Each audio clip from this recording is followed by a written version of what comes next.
everyone. I'm going to be going over some of the features at the website EdCite and walk you through some of the different things that you can do with EdCite. So I have my class set up here. I have 21 students that are part of my class, and it was really easy. I linked my 21 students right from Google Classroom.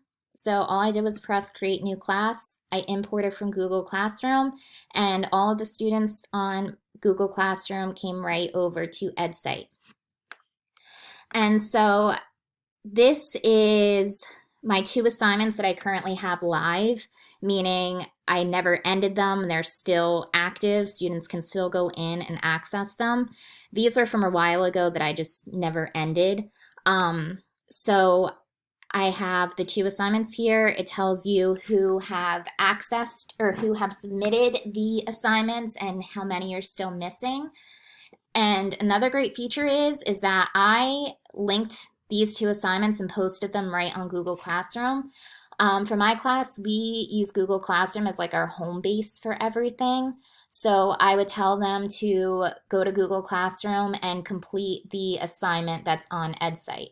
So I can link, say, the Too Much Soda assignment. I can post this assignment directly to Google Classroom.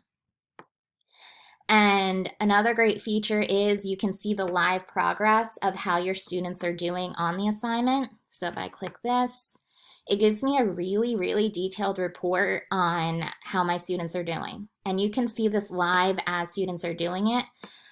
And so, for example, like I assigned this one day in class, and I was just able to go on my computer and just see how students were answering and the progress they were making as they were completing it. So I'm not going to keep scrolling down because it's going to show student names, but it's very in-depth on the information that it gives. It will tell you the number of students who have submitted the assignment, the number of students who have opened the assignment and just not submitted it yet, and then the number of students who have not even opened the assignment. And if I keep scrolling down, it's going to actually tell me who are the students who maybe have not opened it yet, the exact students who have opened it, and so on. It will tell me the class average of the students who have submitted the assignment. If I go into grade assignment, it's going to bring up my students' names, but this is just where you go to see and grade the students' assignments. It is self-grading, however, there are questions that are short and long response, so in that case, you would have to go in and grade it yourself, which would be under the grade assignment. The summary report, there's so much that you can do with this, but I'm just going to give you a quick overview.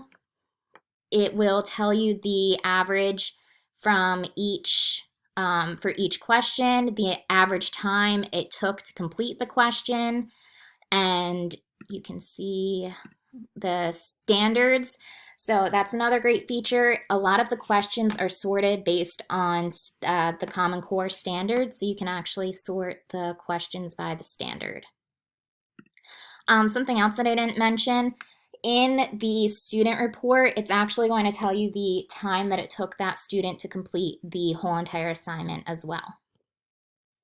So that's what you can do with the assignments once they're already posted. And going into how to actually assign an assignment, they have so many different assignments and practice assignments already made for you in the library. They have, they have search or filters that you can put on if you're looking only for a certain assignment or certain subject. So for right now, I'm only showing 5th grade math. So you can scroll through here. A lot of it is sorted based on standard. You can even, sorry, I'm jumping around a lot, but you can even go back over here and you can put in your filter if you're looking for a specific standard. You can choose if you would like it to be auto-graded, mixed graded, or if you just want to do the grading yourself. You can browse the standards. There's collections already made for you. So like for here, there's a collection of 3 assignments for NJSLA Science, which is awesome. So there's 3 assignments in this collection that all relate back to the NJSLA Science. We have Park Math, Park ELA, all different kinds of collections of different assignments all put together for you. So say I actually wanted to go in and assign, let's say this assignment right here. I would just go into assign and I would click my class, and I can click that I would like to assign it right to Google Classroom. Another great feature about EdCite is you can preview the assignment, and say you went through all of the different questions and you wanted to edit it, you didn't like some of the questions, or you wanted to reword something to fit the needs of your students, you can customize it. And then there you can pick the question that you want to edit. And you can make it your own. So it would be great to modify assignments. You can take out, reword. There's really, you can totally change the question if you wanted to. And so that is all great if you would like to create your own assignment, or if, I'm sorry, you wanted to use an assignment that already exists, but then you can also create your own assignment. Then you would go into my assignments, and create an assignment. You can create different questions, and another great feature about this is that there are an endless amount of question types that you can include. A lot of them are, you can filter by if they're a park type question. So they have like the drag and drops. They have the essay responses, the extended select answers, fill in the blanks. I mean, it's endless. There's so many different types of questions that you can include. Another great feature is that you can include a video into your assignment. Let me actually see if I can pull one up. Okay, so sorry, going back, I paused the video momentarily just to make sure that I was showing the correct process. You would go into assignments and you would go to create assignment.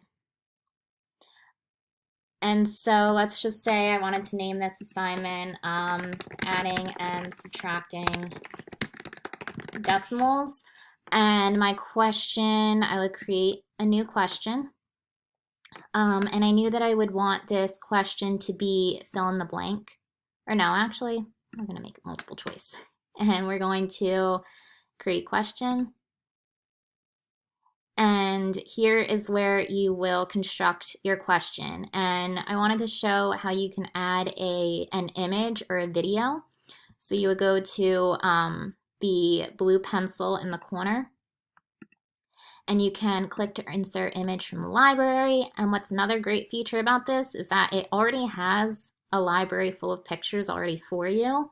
Of course, not all of these pictures would work for what we're looking for, but they do already have an image library for you. If none of those worked, then you could always just add your own image.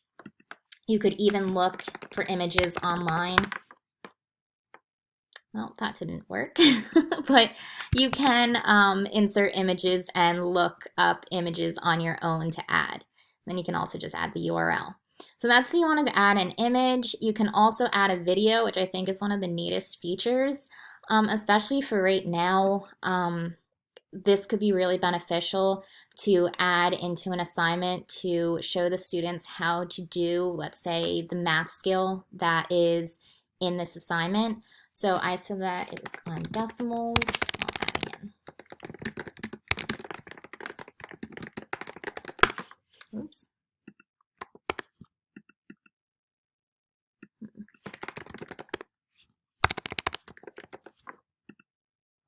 So in this case, I Googled, or I didn't Google, but I viewed their video library that already has videos in here for us, and I looked up decimals, And so they have some Khan Academy videos linked for decimal place value and just different videos linked here that are already in the video library for me.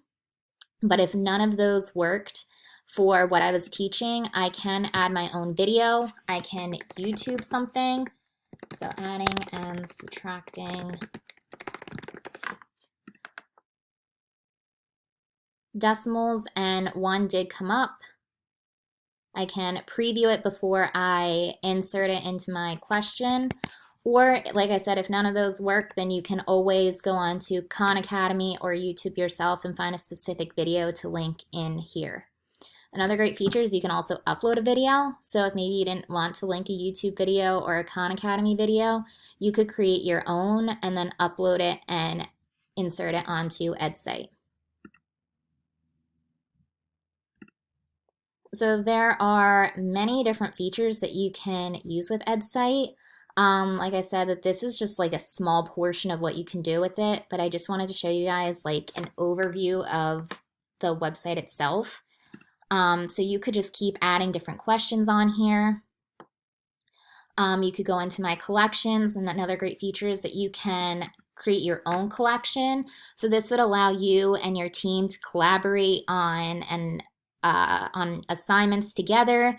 And another great feature is that it really can be used across all subjects. They have math assignments, they have ELA, there are some science and social studies, and even if there aren't already some existing assignments, another great feature is that you can just make your own. And so you can really customize it to fit your needs. But I am getting close to the end of my screencast limit, so I hope this helped you guys out.